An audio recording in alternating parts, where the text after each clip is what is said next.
우리 귀한 찬양 감사합니다. 호산나의 큰 은혜가 함께 하시기를 축원합니다. 호산나는 주여 우리를 구원하소서라는 그런 간절한 마음의 신앙의 고백입니다. 우리 종려 주일 우리 호산나를 외치면서 우리 하나님 앞에 구원받는 주의 백성, 그런 귀한 삶을 살아가는 우리 모두가 되시기를 축원합니다. 우리의 종료주일은 매년 한 번씩 이렇게 1년에 한 번씩 돌아와서 종료주일로 지킵니다. 종료주일이라고도 이야기하고 호산나 주일이라고도 이야기를 했었습니다. 예전에는 호산나 주일이라고도 얘기를 했는데 요즘은 종료주일 이렇게 이야기합니다. 종려주일은 아무래도 그 당시에 사람들이 종려나무 가지를 들고 주님을 환영했기 때문에 종려주일이다라고 이야기를 합니다. 그래서 오늘 이 말씀을 우리가 함께 나누면서 저는 이런 생각을 해보게 되었습니다.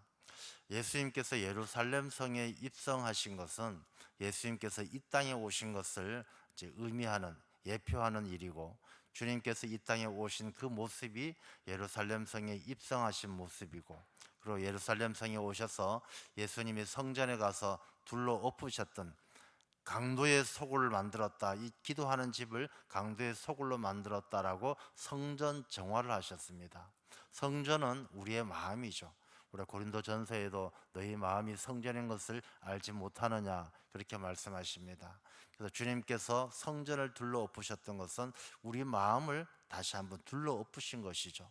그래서 이 종려주일 오늘 말씀을 함께 나누시면서 주님께서 이 땅에 오신 그 의미와 그 과정 속에 우리가 어떻게 헌신하고 섬길 것인가, 그리고 내 마음을, 주님을 영접한 내 마음을 어떻게, 내 마음을 다스려가고 내 마음을 만들어 갈 것인가, 우리가 이런 관점에서 오늘 말씀을 함께 나누고자 합니다. 먼저 예수님은 사역을 주로 갈릴리 지역에서 많이 하셨어요. 가버나움, 갈릴리, 이 갈릴리 호수 주변에서 활동을 많이 하셨어요. 그리고 가끔 예루살렘에 가서 하셨습니다. 갈릴리 지역에서는 주로 말씀을 선포하시고 가르치시고 병자를 고쳐주시고 그런 사역을 많이 하셨어요. 그리고 예루살렘에 가서는 주로 가르치시고 이 선포하고 병 고치고 이렇게보다는 예수님을 대적해서 예수님을 어떻게든 올가매려고 하는 대제사장, 서기관들, 바리새인들, 사두개인들, 이들하고 논쟁을 벌이셨던 일들이 많았던 것이죠. 그래서 제 생각에는 예수님께서 예루살렘 성을 별로 가고 싶어 하진 않으셨을 것 같아요. 가면 자기를 대적하고 불편하게 하고 자기를 죽이려고 하는데 그 누가 가고 싶었겠습니까? 그러니까 예수님께서 예화에도 보면, 예수님 비유의 말씀에도 보면 종을 보냈더니 악한 농부들이 다 죽였다, 마지막엔 아들도 보냈는데 아들도 죽였다, 아버지가 가만두겠느냐, 이런 비유의 말씀을 하시잖아요. 아마 예수님의 마음이 그랬을 거예요. 예루살렘 성에 수많은 선지자가 갔는데 다 죽고, 그 다음에 아들인 독생자가 와서도 죽을 수밖에 없는 하나님의 계획 가운데 자신이 대속 제물이 되어야 된다는 사실을 알고 있었기 때문에 이 예루살렘 성에 가는 것이 편치 않았을 것이라고 생각이 되어집니다. 그런데 하나님께서 계획하신 일이에요. 오늘 이 본문의 말씀에도 이 예수님께서 이 예루살렘 성에 들어가는 것을 하나님께서 다 정하신 일이라고 말씀을 하시죠. 우리가 4절 말씀 앞에 읽지는 않았습니다만 4절 말씀에 보면 이는 선지자를 통하여 하신 말씀을 이루려 하심이라, 이렇게 하십니다. 하나님은 모든 일들을 다 먼저 말씀으로 하셔요. 하나님은 말씀으로 천지를 창조하시고 말씀으로 모든 일들을 이루어 가십니다. 성경 말씀에 보면 하나님께서 입 꾹 다물고 있다가 어느 날 갑자기 이 일을 이루시는 법은 없어요. 입 꾹 다물고 계시다가 어느 날 갑자기 오셔서 심판해서 악인들 다 죽이고 그러지 않으셔요. 노아의 홍수를 보더라도 하나님께서 노아를 통해서 내가 물로 심판하리라 이미 말씀을 하시고 오랫동안 준비하게 하시고 나중에 이루시죠. 출애굽의 이야기도 마찬가지고, 그래서 하나님은 언제나 먼저 섭리하심과 계획하심을 말씀해 주시고 그 말씀을 이루시는 것을 보게 되어집니다. 오늘 이 종려주의를 지키는데 예수님께서 예루살렘 성에 입성하신 것은 어느 날 갑자기 우연히 일어난 일이 아니에요.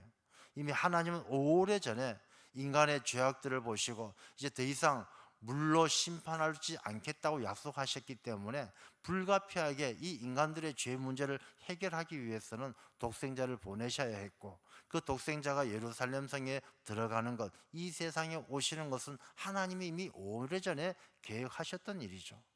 자, 그 계획하셨던 일을 오늘 예수님께서 이루시는데, 예수님은 순종하시는 것이죠. 하나님께서 섭리하시고 계획하신 일을 죽기까지 순종하신 분이 예수님이셔요.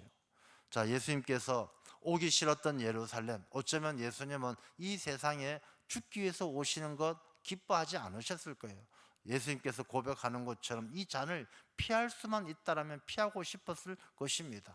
근데 예루살렘 성에 입성을 하십니다. 근데 예루살렘 성에 올 때, 예루살렘 갈릴리 지역에서 예루살렘 성으로 올라올 때의 이 분위기가 예전 같지 않았어요. 앞에 내용을 보면 예수님께서 제자들에게 내가 죽어서 3일 만에 부활할 것이다, 그런 말씀도 하셔요. 제자들은 분위기가 너무 이상한 거예요. 예수님께서 예루살렘 성에 가시는데 이제 예루살렘 성에 가기만 하면 사람들이 막 좋아서 환호하고 기뻐할 것인데 왜 이런 말씀을 하실까? 분위기가 예전 같지 않는 그런 상황에서 예루살렘 성 근처로 왔어요. 자, 예루살렘 성 근처에 오면은 앞에 감람산이라는 산이 있습니다. 여러분들 옛날 시골 마을에 동네 앞산이 있잖아요. 그 앞산 같은 산이 감람산이에요. 감람산이 이 계곡 하나를 두고 예루살렘하고 마주보고 있어요. 그래서 감람산에서 내려서 계곡을 건너면 바로 예루살렘 성입니다. 자, 감람산까지 왔는데 이제 예수님께서 예루살렘 성에 들어가야 되는데 들어가는 방법을 고민을 합니다. 그리고 제자들에게, 두 제자에게 이야기를 하죠. 저 벳박의 마을, 벳박이라는 마을은 뭐 이 무화과 나무가 많은 나무죠. 파그라는 게 무화과, 덜 익은 무화과를 이야기하는데 벳박에 그러면 무화과의 집, 뭐 무화과 마을 이렇게 이해를 할 수가 있죠. 거기 가서 가보면 나귀하고 새끼가 있는데 그걸 풀어오라. 주인이 뭐라고 하면은 그걸 주께서 쓰시겠다 해라 하고 가져오라고 이야기합니다. 이 두 제자가 가서 가지고 오려고 하는데 나무에 매여 있는 나귀를 풀어 오려고 하는데 주인이 뭐라 하죠. 그러니까 주인에게 주가 쓰시겠다고 합니다 라고 말하니까 그래 가져가시오 하고 가져갑니다. 그래서 예수님이 그 새끼 나귀를 타고 들어오면서 모든 예루살렘 성민들이 나와서 겉옷을 깔고 종려나무 가지를 깔고 흔들면서 호산나 호산나 외쳤던 게 바로 종려주일, 오늘 기념하는 바로 이날 있었던 일이죠. 그리고 이 일은 예수님께서 하나님의 말씀을 이루려 하심이라. 그 말씀이 어떤 말씀이냐면 스가랴서 9장 9절의 말씀이에요. 스가랴서 9장 9절의 말씀을 보면 시온에 따라 크게 기뻐할지어다, 예루살렘에 따라 즐거이 부를지어다. 보라, 내 왕이 내게 임하시나니 그는 공의로우시며 구원을 베푸시며 겸손하여서 나귀를 타시나니 나귀의 작은 것 곧 나귀 새끼니라. 스가랴가 이미 이렇게 하나님의 영감을 받아서 예언해 놓았던, 하나님의 계획은 겸손의 왕으로 오신 예수 그리스도, 이 땅에 오신 예수 그리스도, 겸손의 왕으로 오실, 나귀 새끼를 타고 오실 그분을 예언해 놓으신 것이죠. 지금은 나귀 새끼라고 표현되어져 있지만 예수님은 이 땅에 가장 겸손하게 오지 않으셨습니까? 말 구육간에 오셨고, 그냥 정말 이 세상에서 가장 존귀한 자로 오셔도 부족함이 없는 예수님이지만 가장 비천하고 더 이상 낮아질 곳이 없는 낮은 곳으로 오신 분이 예수님이죠. 그 예수님, 오신 예수님을 이제 예루살렘 성에 입성하는 새끼 나귀를 타고 오는 그 모습과 서로 연관이 있는 것이죠. 예수님 정도 되면 사실 그 당시 인기를 봤을 때는 이 나귀 새끼가 아니라 멋진 백마를 타고 마차를 타고 들어오셔도 돼요. 근데 왜 마차를 타지 않고 나귀를 타셨을까? 세상의 사람들은 멋진 백마를 타고 싶어 하지 볼품없는 나귀 새끼를 타고 싶어 하지 않아요. 자, 이 말은, 말은 뭘 이야기하느냐 하면 말은 이 세상의 전쟁을 이야기합니다. 원래 옛날부터 성경 말씀에도 나오지만 그 나라의 힘이 얼마나 세느냐, 말이 몇 마리 있느냐, 전차가 몇 대 있느냐, 병거가 몇 대 있느냐, 그걸 가지고 그 나라의 힘을 이야기했고 그것이 많으면 전쟁에서 이기는 거예요. 그래서 말이란 것은 전쟁, 지배, 힘을 이야기하는 것이죠. 그럼 나귀는 뭘 생각하느냐? 그럼 나귀는, 여러분들 나귀를 보신 분이 아마 많지는 않으실 것 같은데 저는 나귀를 몇 번 봤어요. 타본 적도 있어요. 예수님은 아니지만 나귀를 타본 적도 있어요. 나귀는 참 볼품 없어요. 다리가 짧아요. 말은 다리도 길고 근육도 좋고 아주 멋져요. 근데 나귀는 조그마해요. 나귀는 조그마하고 키도 작고 다리도 좋고 볼품 없이 생겼어요. 그리고 이 나귀를 타도, 말을 타면 폼이 나잖아요. 나귀는 타도 폼이 안 나요. 근데 나귀는 멍에를 메는 짐승이에요. 멍에를 맨다는 것은 죽도록 일해야 되는 짐승이 나귀예요. 그래서 나귀는 평생 멍에를 메고, 여러분들 이솝 우화에 보면 나귀가 좋게 멋지게 표현된 우화가 없어요. 나귀는 죽도록 고생하다가 멍청하게 지내다가 나중에 병들어 죽거나 늙어 죽거나 남들 때문에 속아서 희생당하거나, 그게 나귀의 이미지예요. 어쩌면 이 나귀 새끼는, 나귀는 이 땅에 오신 예수님의 모습이 아닌가, 그런 생각도 해보게 되는 것이죠. 예수님은 이 땅에 볼품없이 정말 이 마른 땅의 뿌리처럼 볼품없는, 아무것도 흠모할 만할 것이 없는 그런 모습으로 이 땅에 오셨고, 정말 죽도록 고생하시다가 억울하게 십자가에서 죽으신 예수님, 그 예수님이 새끼 나귀를 타고 오시는 그 모습이 어쩌면 예수님께서 이 땅에 오신 그 의미를 우리에게 보여주는 것이 아닌가, 그런 생각을 해보게 되어집니다. 자, 예수님께서 이 땅에 오실 때에 새끼 나귀를 타고 들어오실 때 두 제자도 가서 예수님이 시키는 일을 했지만, 그 가운데 나귀의 주인을 한번 생각해 볼 필요가 있어요. 나귀의 주인, 이름도 몰라요. 그 사람이 남자인지 여자인지도 몰라요. 그 사람이 성씨도 몰라요. 아무것도 모르는 이 나귀의 주인, 이 나귀의 주인이 주께서 쓰시겠다 그 한마디에 내어드렸던 나귀 새끼, 그 나귀 새끼가 있었기에 예수님은 성경의 말씀을 이루셨고 하나님의 계획을 이루셨고 이 땅에 예루살렘 성에 입성하신 것처럼 이 땅에 오셨는데, 정말 그 나귀의 주인이 얼마나 이름도 빛도 없이 이 헌신하고 희생했던 그 모습을 한번 생각해 보면서, 우리가 신앙생활한 우리의 모습도 한번 같이 생각해 볼 필요가 있어요. 만약에 예수님께서 우리에게 오셔서 제자를 보내셔서 야, 그 나귀 새끼 주께서 쓰시겠다 이렇게 이야기할 때 과연 우리는 그 나귀의 주인처럼 내어드릴 수 있는가? 여러분, 우리에겐 다 나귀의 새끼가 있어요. 나귀의 새끼가 뭐냐면은 우리가 소중하게 아끼는 거예요. 야, 이 나귀 새끼 잘 키워가지고 짐을 싣고 왔다 갔다 하면서 돈 좀 벌어야지. 나귀가 크면 좀 돈이 되겠지. 이런 것들이 있어요. 어쩌면 이 나귀 새끼라는 것이 우리에게는 나의 직업, 내가 앞으로 돈 많이 벌어야지, 내가 열심히 일해서 돈 많이 벌어야지. 어쩌면 이 나귀 새끼라는 것이 내가 가지고 있는 시간, 야, 내가 앞으로 멋지게 살아야지, 재미있게 살아야지, 앞으로 점점 가면 갈수록 멋지게 살려고 생각하는 그런 시간들. 어쩌면 내가 가지고 있는 소유들, 야, 앞으로 돈 많이 벌어야지, 더 벌어야지, 더 벌어야지. 새끼 나귀가 크는 것처럼 미래를 향해서 가지고 있는 꿈과 계획들이 어쩌면 우리가 나귀 새끼, 내 삶에 묶어놓은 나귀 새끼일지도 모르겠다는 것이죠. 근데 그걸 주께서 쓰시겠대요. 주께서 야, 너 직업이고 뭐고 돈이고 뭐고 시간이고 뭐고 내가 이거 당장 지금 써야 되겠다. 나귀 새끼 크지도 않고 어리지만 지금 써야 되겠다. 이러실 때에 과연 내 마음의 주인, 내 자아가 주님께서 쓰시겠다라면 내 시간 드리겠습니다. 풀어드리고, 주님 쓰시겠다라면 내가 가지고 있는 거 얼마 되지 않지만 드리겠습니다. 과연 그럴 수 있을까라는 것을 한번 생각해 보게 되는 것이죠. 여러분, 우리는 내가 소중하게 생각하는 것들을 내 삶에 꽁꽁 묶어 놓았어요. 나의 미래에도 묶어 놓았고 내 즐거움에도 묶어 놓았어요. 내 시간은 나의 미래를 위해서 써야지, 내 시간은 나의 즐거움을 위해서 써야지, 꽁꽁 묶여져 있는 그 나귀 새끼를 과연 주님께서 쓰시겠다 하면 내어드릴 수 있는가? 여러분, 지금 우리가 살아가면서 신앙생활하면서 그럴 때 많잖아요. 교회에서 무슨 행사가 있습니다. 주님께서 당신을 쓰시겠다고 합니다. 과연 내 삶에 묶여져 있는 새끼 나귀처럼 소중했던 시간, 소중했던 물질, 소중했던 미래 아낌없이 풀어서 주님께 내어드립니까? 그러지 못할 시간이 많이 있다는 것이죠. 그렇다면 그 모습은 무엇이냐? 주님께서 이 땅에 오신 그 예수 그리스도께서 이 땅에 오신 일에 우리가 전혀 도움이 되지 못하고 있다는 것이죠. 다시 말해서 우리가 이 시대 기다리는, 다시 오실 주님을 기다리는 신앙인의 자세로서 너무나 부족하다는 것이죠.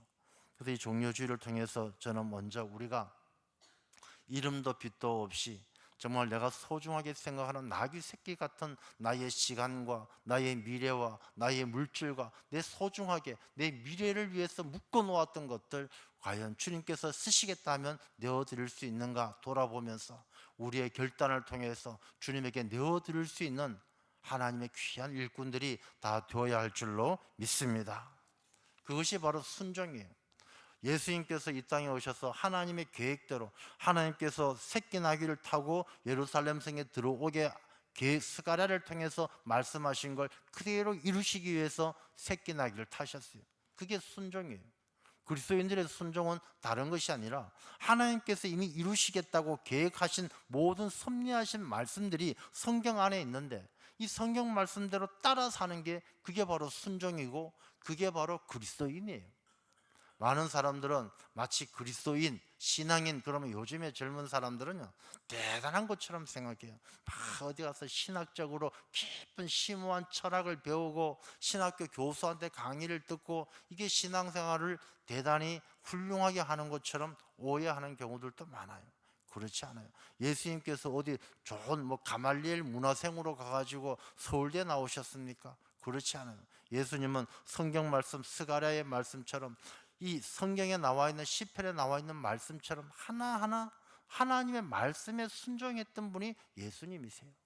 우리의 신앙은 특별하게 공부하지 않아도, 특별하게 많이 배우지 않아도, 특별한 프로그램을 이수하지 않아도 하나님의 말씀에 순종할 때 하나님이 기뻐하시는 그리스도인이 되는 것을 믿으시기 바랍니다.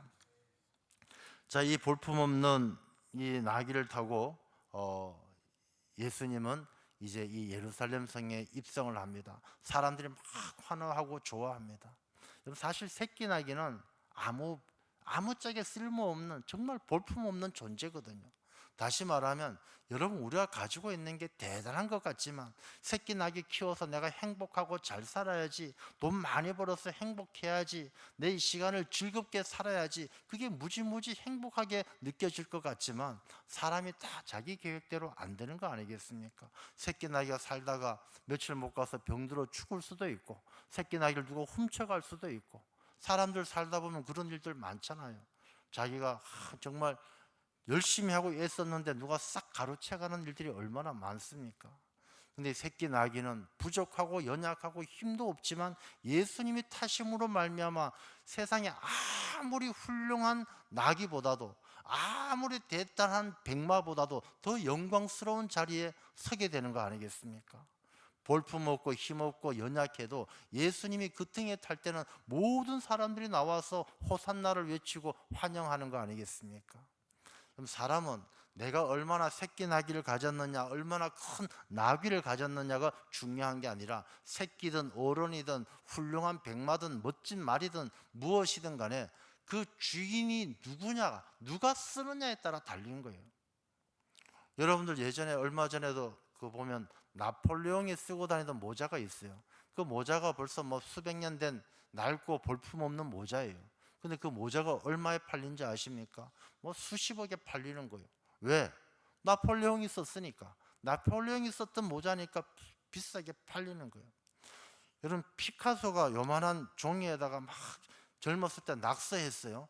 그림 스케치 대충 했어요. 그거 얼마인지 아세요?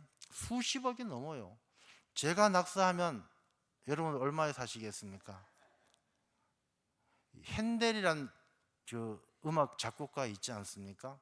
핸델이란 작곡가가 젊었을 때 좋아했던 여자가 있었어요. 그 좋아했던 여자가 누구냐면 이발사의 딸이에요. 핸델 우리 메시아 그가 다스리신다 메시아를 작곡한 아주 위대한 작곡가잖아요. 이 젊었을 때 이발사의 딸을 좋아해가지고 이발사의 딸에게 막 사랑을 고백했는데도 잘 안 받아줘요. 그래서 자기가 이발사의 딸에게 자기 마음을 담은 노래를 자작곡 해가지고 종이를 한 뭐 한 3, 40페이지 됐겠죠. 아주 멋진 곡을 만들어 가지고 그 여인에게 증정을 했어요. 근데 이 여인에게 증정했는데 며칠이 기다려도 답이 없는 거예요. 그래서 핸델이 몰래 가봤어요. 이 여자가 과연 내가 보내준 이 음악을 이해할 수 있을까? 기뻐할까? 좋아할까? 가봤어요. 가봐서 밖에서 이렇게 보니까 이 딸이 아버지가 이발사니까 같이 일을 도와줘요. 도와주면서 하는 말이, 아버지, 그 핸델이 준 그 원고, 음악 작곡한 거 그거 좀 줘봐요. 여기 있다. 이거 쓰레기 담기 좋네 하고 거기다 쓰레기를 담아가지고 뭐 쓰레기 국에서 버리는 거예요. 그래서 핸델이 그 여인이 그러는 것을 보고 마음을 접고 이제 사랑하지 않아졌다는 그런 이야기가 있는데, 만약에 그 여인이 그 악보를 지금 갖고 있다면 그게 얼마나 됐겠어요? 핸델의 자필 작곡 원본이라 그러면 아마 수십억 수백억 부르는 게 값일 거예요. 여러분, 우리가 아무리 하찮은 거라도 누가 썼느냐, 누가 사용했느냐에 따라서 정말 엄청난 차이가 있는 것이거든요. 그 종이 자체가 뭔 대단하겠어요. 근데 그 종이에 핸델이 썼다라면 그 가치가 달라지는 거예요. 피카소가 끌적끌적 거렸다라면 달라지는 거예요. 여러분, 우리가 새끼나기처럼 아무것도 아닌 것 같지만, 볼품 없지만, 힘도 없어 보이지만, 주께서 우리 함께 하시면, 주님이 내 등에 타시고 주님이 내 주인 되면 우리의 삶은 존귀한 삶이 될 줄로 믿습니다. 주님께서 이 땅에 오신 의미예요. 우리가 주님께서 오신 그 예수 그리스도를 나의 주인으로 삼기만 하면 내 삶이 달라진다는 것입니다. 사람들은 호산나 호산나 외치며 환영합니다. 호산나는 주여 우리를 구원하소서라는 그런 의미인데, 이 사람들이 호산나 호산나 부르다가 한 일주일도 안 돼가지고는 예수를 십자가에 못 박으라, 십자가에 못 박으라 외치기 시작합니다.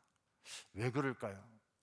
이 사람들은, 예루살렘 성 사람들은 예수님을 환영할 때 호산나 호산나 외칠 때 그들에게 예수님 앞에 겉옷을 벗어서 깔았지만 그들의 마음을 깔지는 않은 거예요. 그냥 형식적으로 이 사람이 오면 뭔가 달라지겠지 하고 겉옷을 깔아서 환영은 했지만 그들의 마음을 열지 않고 예수님을 구주로 영접하지 않았던 거예요. 똑같이 호산나를 외치지만 원래 호산나는 주여 우리를 구원하소서라는 기도이지만, 이 사람들이 호산나 호산나 외칠 땐 기도가 아니라 주여 우리를 해방시켜 주세요, 우리나라 해방시킵시다 하는 구호로 바뀌어져 있었던 거예요. 정말 하나님의 뜻을 알고 하나님께서 이 땅에 보내신 예수 그리스도를 영접하는 것이 아니라, 저 사람 대단하니까 저 사람이 왕이 되면 우리나라가 해방되어지고 우리나라가 달라질 것이다, 그런 마음으로 예수님을 맞이하고 있었던 것이죠.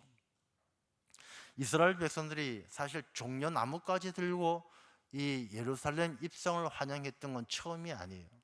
175년 전, 예수님께서 예루살렘 입성하기 전 175년 전에 이 수리아의 왕 안디오코스 4세가 이 예루살렘을 점령했어요. 안디오코스 4세는 아주 악랄하고 잔인한 왕이에요. 그래서 이 수리아 왕 안디오코스는 이 유대인들의 종교를 없애는 게 제일 중요하다, 이 유대인들을 지배하기 위해서는 종교를 없애야 된다라고 생각을 하고, 그 예루살렘 성전에다가 제우스 신상을 세웠어요. 한가운데다가 제우스 신상을 세우고 하나님 앞에 드려지는 그 제사, 제물을 드리는 곳에, 원래 유대인들은 이 돼지고기를 굉장히 돼지고기를 불결하게 생각하는데 돼지고기로 그냥 깔아버린 거예요. 그리고 예루살렘 성전에 있는 방에다가 여자들을 갖다 놓고 매춘 소굴로 만든 거예요. 그러니까 예루살렘 성전을 완전히 그냥 멸시하고 모독한 거예요. 그래서 이 안디오코스 4세는 이 유대인들의 종교 정신을 말살하려고 했던 것이죠.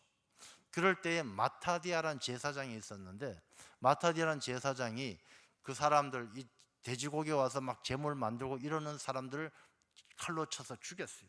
죽이고 자기의 5 아들을 데리고 독립운동을 시작했어요. 그 독립운동을 시작하면서 산하에 들어가가지고 자기 장정들을 데리고 자기 나라 독립을 위해서 활동을 하다가 이제 죽게 되어지죠. 나이가 들어서 죽으면서 아들 유다에게 자기 후계자를 맡겨줘요. 그 아들 이 유다의 별명이 뭐냐면 마카비예요. 마카비란 말은 해머, 망치란 뜻이에요.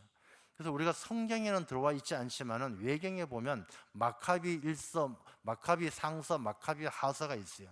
그러니까 이 그 당시의 일을 기록해 놓은 책이 있는 것이죠. 이 성경 안에는 들어와 있지 않습니다. 그래서 이 마카비가, 아들 마카비가 이 예루살렘 성에 있는 제우스 신상을 다 깨부수고 다 그거를 이 독립까지는 아니지만 일시적으로 독립을 시켜요. 그러면서 이 마카비가 자기 독립군들하고 예루살렘 성에 들어올 때 똑같이 이렇게 했어요.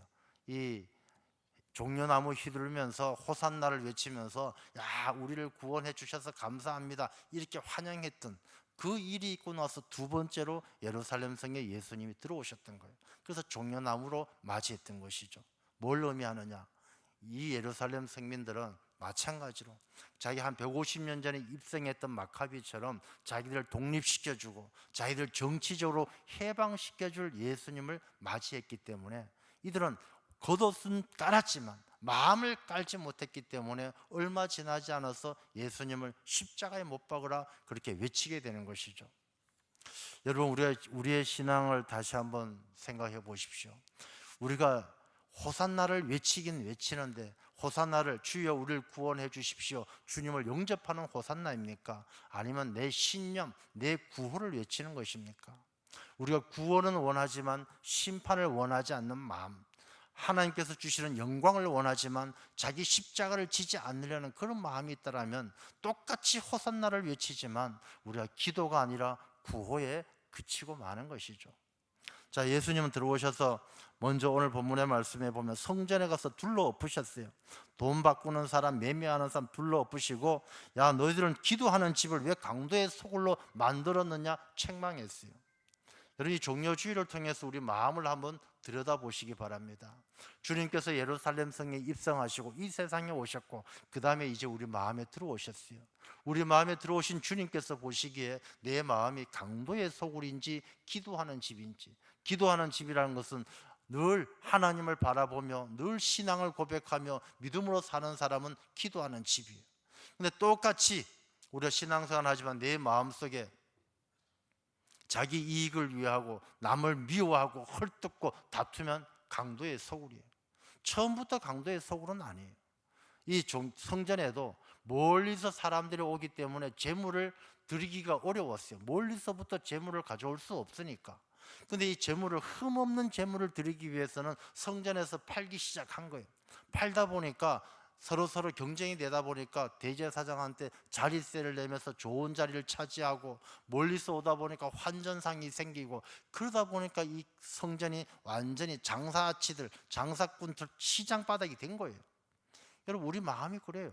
처음에 예수님 믿을 때 내가 예수님 믿고 잘난 척 해야지, 예수님 믿고 내가 똑똑한 척 해야지, 예수님 믿고 다른 사람 헐뜯어야지, 그런 사람 누가 있겠습니까?